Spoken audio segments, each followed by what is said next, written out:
नमस्कार साथियों, परिवार क्लासेस में आपका स्वागत है। हम भौतिक भूगोल को पढ़ रहे हैं, जिसमें आज हम पर्वत एवं पठार को पढ़ेंगे। चलिए शुरू करते हैं। स्थल मंडल के जो कि इसके कुल क्षेत्रफल के 26% भाग पर पर्वत हैं, 33% भाग पर पठार हैं एवं 41% भाग पर मैदान है। ये इंपॉर्टेंट फैक्ट है। निर्माण के आधार पर स्थलाकृतियों को 3 प्रकार से बांटा गया है: पर्वत, पठार एवं मैदान। तो सबसे पहले हम माउंटेन्स को देखेंगे, पर्वत को देखेंगे। स्थल का वह भाग जो कि अपने आसपास के क्षेत्र से 600 मीटर से अधिक ऊंचा हो और उसके ऊपरी भाग पर चोटी युक्त हो, उसे पर्वत कहेंगे। भारत में वे उच्च प्रदेश जो अपने आधार से 900 मीटर ऊंचे हैं पहाड़ी या टीले कहलाते हैं। इससे अधिक ऊंचाई वाले भागों को पर्वत कहा जाता है। पर्वतों के वर्गीकरण को देखें तो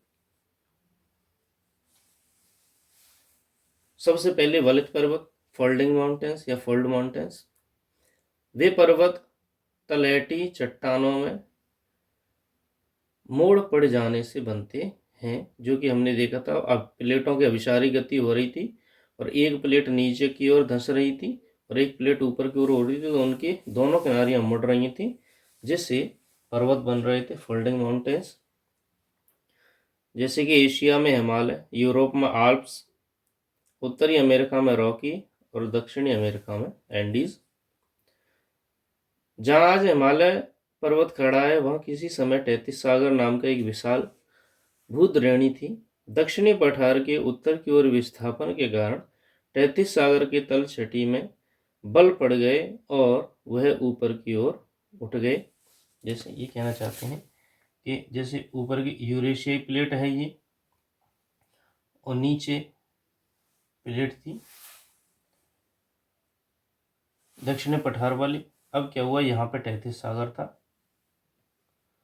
इसमें नदियों द्वारा लाई गई अवसाद जमा थे, तो जब यह उत्तर की ओर गई तो जाने पर ये संपूर्ण जो 33 सागर वाला भाग था वह मुड़ करके ऊपर की ओर उठ गया। जैसे ये प्लेट इधर आ रही है और ये प्लेट इधर आ रही है, तो दोनों प्लेटों के कारण, इसके कारण यहाँ पर मोड़ बन गया और हिमालय की 3 परत बन गई। ठीक है, चलिए आगे देखते हैं। पुराने वलय पर्वतों के उदाहरण: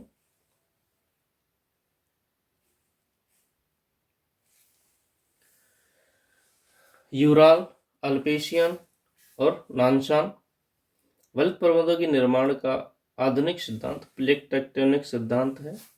संपूर्ण भूपर्वटी को 7 महान प्लेटों में विभक्त किया गया, ये हम देख चुके हैं। 2 प्लेटों के आपस में भिड़ने से उनके किनारे ऊपर की ओर उठ जाते हैं और महान वलित पर्वतों का निर्माण होता है। ये थे वलित पर्वत। अब देखते हैं भ्रंश एवं खंड यानी कि ब्लॉक माउंटेन। इन पर्वतों का शीर्ष समतल होता है, यानी कि जो इनकी जो चोटी होती है वे समतल होती हैं।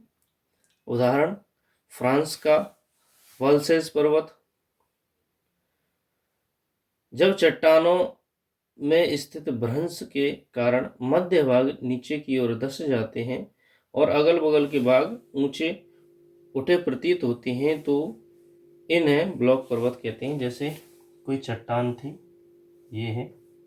अब क्या हुआ, इसका बीच वाला भाग टूट करके नीचे की ओर धंस गया।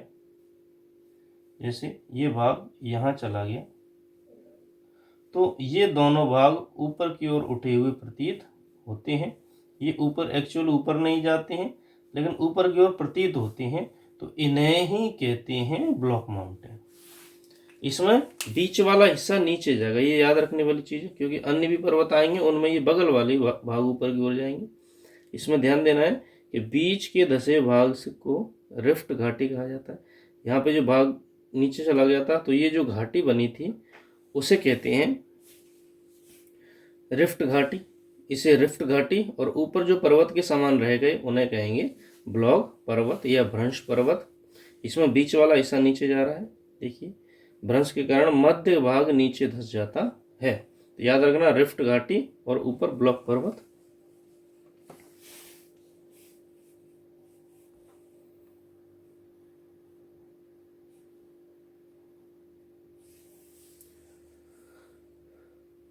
ये कुछ उदाहरण है ब्लॉक पर्वतों के। जर्मनी का ब्लैक फॉरेस्ट पर्वत, विंध्याचल का सतपुड़ा जो कि भारत में है विंध्याचल पर्वत, कैलिफोर्निया का सियरा नेवादा विश्व का सर्वाधिक विस्तृत ब्लॉक माउंटेन है। सबसे बड़ा, ये सबसे लंबा, यह सबसे विस्तृत ब्लॉक माउंटेन है कैलिफोर्निया का नेवादा, सियरा नेवादा। पाकिस्तान की सॉल्ट रेंज इसी के उदाहरण है। दो दरारों के बीच वाले भूभाग के नीचे धस जाने के कारण भ्रंश घाटी का निर्माण होता है।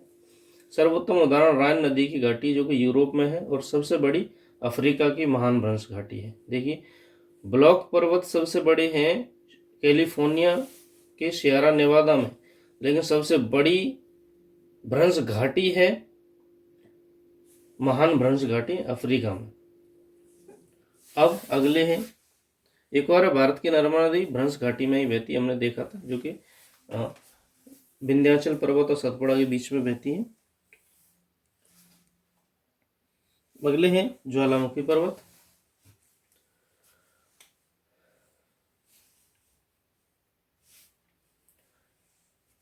इन्हें संचेत पर्वत भी कहा जाता है। उदाहरण के लिए इनका निर्माण ज्वालामुखी के उद्गार से उत्पन्न पदार्थों के प्रभाव से हुआ है। जापान का फ्यूजियामा, बर्मा का पोपा जो कि अम्लीय लावा से बने हुए हैं। हवाई द्वीप समूह का मोनोलोआ पर्वत जो कि क्षारीय है। संयुक्त राज्य अमेरिका का हुड और रेनियर, इटली का विशुवियस, चिली का अकांकाकुआ तथा इक्वाडोर का कोटापेक्सी अन्य महत्वपूर्ण ज्वालामुखी पर्वत हैं। अब देखते हैं अवशिष्ट पर्वत। निर्माण अपरदन के कारण यानी कि पुराने स्थल खंडों के भग्नावशेष यानी कि टुकड़ों के कारण बने हैं।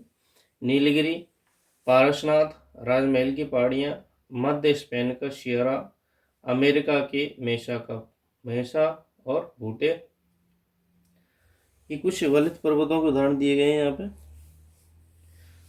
हिमालय पर्वत जो कि एशिया में है, आल्प्स यूरोप में है, रॉकी उत्तरी अमेरिका में है, एंडीज दक्षिणी अमेरिका में है, यूराल एशिया यूरोप के बीच में है, अल्पेशियन उत्तरी अमेरिका में है, त्यांगशांग एशिया रूस में है और नानशान चीन में है। अन्य है श्यान रूस एशिया में है, स्टेनोबाई रूस में और अरावली जो कि राजस्थान भारत में है। ब्लॉक माउंटेन्स हैं। ब्लॉक माउंटेन्स को लिस्ट में देखें, वॉस्जेस फ्रांस में यूरोप में है, ब्लैक फॉरेस्ट जर्मनी यूरोप में, विंध्यन पर्वत भारत में और सतपुड़ा भारत में। ज्वालामुखी पर्वतों को देखें तो इनमें मोनालोआ हवाई द्वीप अमेरिका में है, ये क्षारीय लावा से निर्मित है, और फ्यूजियामा अम्लीय लावा से निर्मित है, ये याद रखना है। पोपा म्यांमार में है। विश्व के 5 सबसे ऊंचे पर्वत हैं। सबसे पहले नंबर पर है माउंट एवरेस्ट जो कि 8,848, K2 यानी कि गॉडविन ऑस्टिन जो है 8,611 मीटर, कंचनजंगा 8,598 मीटर, ल्योत्से 8,511 मीटर और यालुंगकांग ये है 8,502 मीटर। अब देखते हैं पठार को। पठार क्या होते हैं?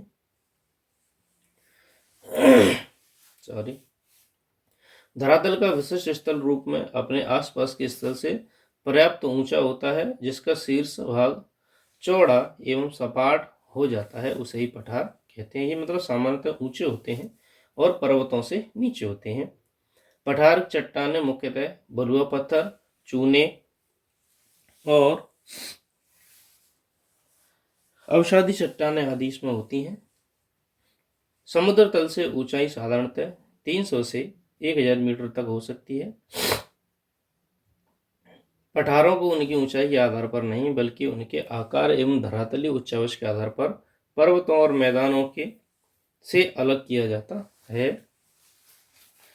पठारों को वर्गीकरण को अगर देखें तो एक है अंतः पर्वतीय पठार यानी कि जो कि पहाड़ों के बीच में होंगे, पर्वतमालाओं के बीच में बने पठार अंतः पर्वतीय पठार होते हैं, जैसे तिब्बत का पठार, बोलीविया का पठार, कोलंबिया का पठार और मैक्सिको का पठार। महाद्वीपीय पठार यानी कि जो महाद्वीपों और समुद्रों से घिरे होंगे, जैसे ब्राज़ील, दक्षिणी अफ्रीका, ग्रीनलैंड, दक्षिणी भारत आदि, ये सभी। और अरब के पठार, लावा के पठार कौन से होंगे? स्नेह नदी का पठार अमेरिका में और एंट्रम का पठार आयरलैंड में। पर्वतपदीय पठार, इनके एक ओर पर्वत और दूसरी ओर मैदान और या समुद्र हो सकते हैं, जैसे पेंटागोनिया का पठार अर्जेंटीना, मालवा का पठार भारत और अपलेशियन का पठार अमेरिका। अब भारत के कुछ पठार हैं, देखते हैं। जैसे लद्दाख का पठार सबसे ऊंचा है, सबसे ऊंचाई पर स्थित पठार लद्दाख का पठार। दक्कन प्रदेश में 3 विस्तृत पठारी क्षेत्र हैं, महाराष्ट्र का लावा पठार, कर्नाटक का महाद्वीपीय पठार और तेलंगाना का महाद्वीपीय पठार। अन्य है छोटा नागपुर पठार, रांची का हजीराबाद और कोडरमा के पठार। विश्व की कुछ पठारों की लिस्ट है जिसे हम देखते हैं। पहली है पामीर या तिब्बत का पठार, तिब्बत में है, पामीर की गांठ भी कहा जाता है इसे। प्रायद्वीपीय भारत का पठार, छोटा नागपुर पठार भारत, मेघालय पठार भारत, कोलंबिया पठार संयुक्त राज्य अमेरिका, ओजार्क पठार संयुक्त राज्य अमेरिका, ईरान पठार ईरान, अनातोलिया का पठार तुर्की, शान पठार म्यांमार या बर्मा, मध्य साइबेरिया पठार रूस, लीबियाई पठार लीबिया एवं मिस्र के बीच में है, मंगोलियाई पठार मंगोलिया व चीन के बीच में है, अबिसिनिया का पठार इथोपिया में है, कोलोराडो पठार संयुक्त राज्य अमेरिका में और पेंटागोनिया का पठार अर्जेंटीना में है।